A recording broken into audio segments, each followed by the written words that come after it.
Buenas a todos, bienvenidos a una nueva edición de Eurasia 1945. Seguramente lo primero que se os haya venido a la cabeza, nada más verme ataviado de este modo, es que en el título no ponías que ibas a hablar sobre un bombardeo por ahí por Bahrein en la Segunda Guerra Mundial, y os digo sí, vamos a hablar de eso precisamente hoy. No obstante, ya que vamos a tratar un tema dedicado a Italia, a la Segunda Guerra Mundial, pues los protagonistas del bombardeo de Bahrein fueron italianos, aprovecho pues para hacer propaganda de un grupo de reconstrucción histórica de Italia en la Segunda Guerra Mundial que está en España. De hecho, es el único en nuestro país. Este grupo se llama Per l'Onore y aquí os pongo el link por si os interesa entrar, buscar información o preguntar o directamente si queréis uniros, que estamos buscando gente. Tengo que decir que yo soy miembro de este grupo dedicado al estudio del ejército italiano entre los años 1940 y 1945, pero no os lío más con este tema. Os dejo el link, os pongo aquí abajo, www.perlonore.com y entráis. Y ahora sí, vamos al bombardeo de Bahrein.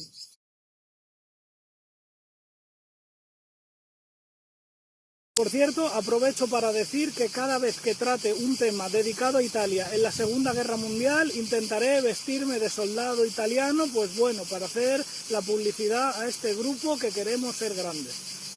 Y una última cosa antes de comenzar. También os extrañará que esté aquí en plena naturaleza. Pues sí, de la misión que vamos a hablar hoy partió de una isla del Mediterráneo en dirección a Oriente Medio. Me refiero a la isla de Rodas. Esto no es Rodas. Es Mallorca, pero bueno, es una isla del Mediterráneo, así también entramos en ambiente. Y ahora no insisto más con esto del grupo y vamos ya al bombardeo de Bahrein.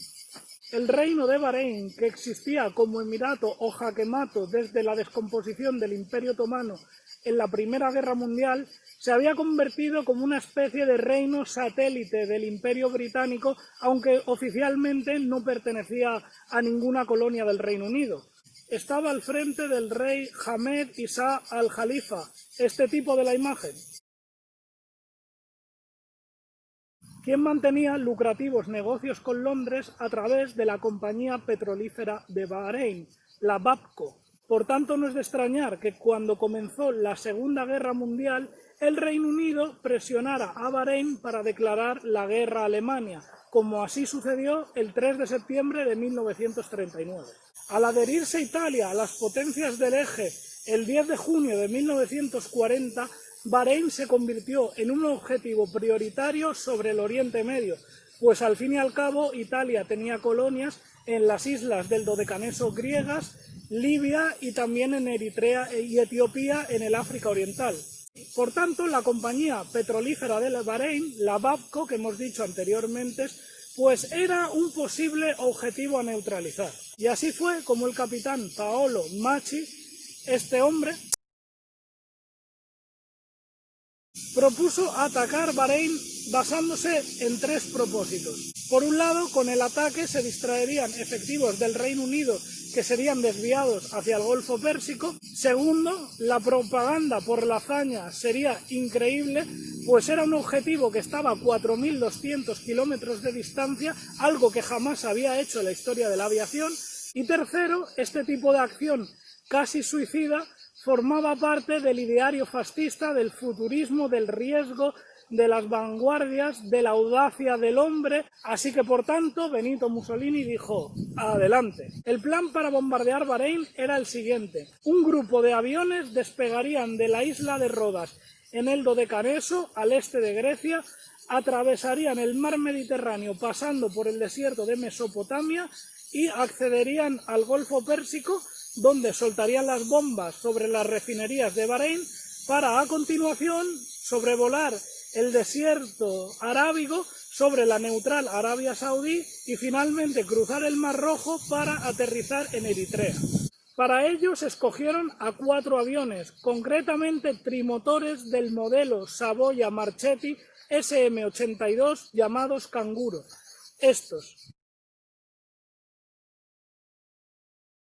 Se trataba de unos aparatos de 3.000 kilogramos de peso a los que se añadieron depósitos de combustible extra para alcanzar esa vasta distancia y también una antena más larga de lo normal para poder comunicarse constantemente con la isla de Rodas. El principal peligro a lo largo de toda esta ruta era el mando de cazas británicos que estaba en la isla de Chipre y que podían interceptar a los aparatos sobre el Mediterráneo. Lógicamente también había un riesgo en los grupos de caza basados en Kuwait, así como el propio desierto arábigo, pues si encontraban vientos de cara de 30 km por hora, la lentitud de los aviones les impediría alcanzar sus aeródromos en Eritrea y por tanto caerían sobre el desierto de Arabia para morir sus pilotos de sed. La ruta podéis verla en el siguiente mapa, concretamente las líneas de color morado, ida y vuelta.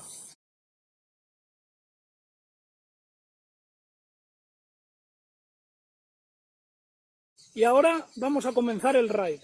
La tarde del 18 de octubre de 1940, los 4 Savoia SM-82 del 41 Grupo Autónomo despegaron a las 17:10 del aeródromo de La Garruda en la isla de Rodas. Después de salir del Dodecaneso, sobrevolaron sin ningún problema el Mediterráneo oriental, pues el mando de cazas de Chipre no salió a interceptarles. Gracias a ello, los 4 aviones alcanzaron las costas de Oriente Medio, exactamente Siria y Líbano, que en aquel momento eran protectorados de la Francia de Vichy, un estado satélite de Alemania, por lo cual no tenían nada que temer, ya que colaboraba con el eje.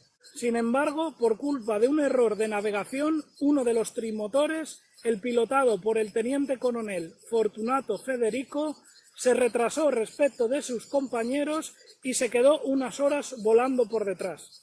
Aún así, los 3 bombarderos restantes, después de nada menos que 15 horas de vuelo, alcanzaron el Golfo Pérsico y divisaron Bahrein. Era la madrugada del 19 de octubre y pronto empezaron a sobrevolar el distrito de Manamá.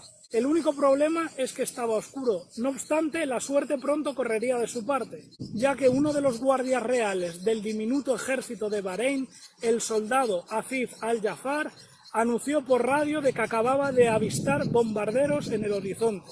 En lugar de seguir a oscuras para dificultar la visibilidad de los pilotos, contra todo lo esperado, los soldados británicos estacionados en el pequeño reino de Bahrein encendieron los focos reflectores. ¿Y qué pasó? Que las refinerías quedaron perfectamente iluminadas, lo cual era un lujo para los italianos. Y es que hay que ser demasiado tonto para hacer eso. De este modo, los 3 bombarderos italianos Savoia se situaron a 1000 metros del objetivo y arrojaron las bombas. En total, 100 artefactos incendiarios y de fragmentación, que consiguieron unos resultados espectaculares. 12 pozos petrolíferos destruidos, un depósito de carbón pulverizado, varios depósitos de combustible ardiendo y otras tantas plantas procesadoras convertidas en escombros. El 4º avión, que se había extraviado del resto, no pudo localizar Bahrein. Sin embargo, en uno de los puntos del desierto arábigo, concretamente en una localidad llamada Daran, pudo descubrir una refinería petrolífera de la compañía Aramco perteneciente a Estados Unidos, que en aquel momento era neutral, pero ilegalmente le suministraba carburantes a los británicos. De esta manera, el teniente coronel Fortunato Federico no se lo pensó 2 veces y soltó las bombas, las cuales, es verdad, no causaron muchos daños, pues solo destruyeron un colector de agua y dañaron varias tuberías, además de generar una protesta al gobierno de Estados Unidos por la acción, que no terminó en nada porque el gobierno de Italia pidió perdón y la cosa terminó ahí. Y es que había elecciones en Estados Unidos y el presidente Franklin Delano Roosevelt no quería provocar a los inmigrantes italianos para traerse su voto. Ya en el camino de regreso, los aviones pudieron efectuar un viaje normal y tranquilo, pues disfrutaron de viento en popa, por lo que pudieron avanzar mucho más rápido de lo que era habitual sobre las tórridas dunas del desierto de Arabia. Así pues, cruzaron el Mar Rojo sin problemas y aterrizaron en Eritrea, exactamente en el aeródromo de Zuba, donde fueron recibidos como héroes. A modo de curiosidad, cuando se les ordenó volver a Italia para ser premiados, los 4 aviones en el viaje de vuelta pasaron por el Sudán anglo-egipcio y de paso bombardearon la ciudad de Port Sudán, causando estragos a las tropas británicas allá acantonadas. Una vez en Italia, los 16 miembros de las tripulaciones que habían participado en el raid sobre Bahrein fueron condecorados por el propio Benito Mussolini. Entre ellos estaba Ettore Muti, uno de los militares del ejército italiano más condecorados del siglo XX. Este tipo, que por cierto sería asesinado 2 años más tarde en unas circunstancias a día de hoy no aclaradas, pues se habla del rey Víctor Manuel III que por motivos políticos mandó a su casa a unos carabineros para ejecutarle y aparentar que fue una fuga o un tiroteo. De hecho, tras su muerte, el personaje de Muti sería glorificado durante los tiempos de la República de Salò. Incluso se crearía una unidad de milicia bajo su nombre, la Brigada Ettore Muti. Aquí una fotografía con varios de sus miembros. Respecto al principal planificador y artífice del raid sobre Bahrein, el capitán Paolo Macchi, sería condecorado sucesivamente por muchos gobiernos italianos durante la Segunda Guerra Mundial y después. Precisamente la última medalla por este ataque la obtuvo nada menos que en el año 2002. Y ya para finalizar, decir que el raid sobre Bahrein fue el bombardeo de largo alcance más largo en distancia de la Segunda Guerra Mundial. Jamás se batió este récord, lo cual lo convierte sin duda en una de las hazañas más impresionantes de la historia de la aviación. Espero que os haya gustado el vídeo, que hayáis disfrutado como siempre y sobre todo que hayáis aprendido mucho. Yo voy a continuar mi marcha sobre esta sierra y deciros que si os interesa uniros a un grupo de reconstrucción pues para hacer batallas, enfrentamientos, actos de cara al público, maniobras, etcétera, y un montón de actividades, ponéis uniros al grupo Per l'Onore del ejército italiano en la Segunda Guerra Mundial. Os espero y vuelvo a dejaros el link otra vez aquí, www.perlonore.com. Adiós.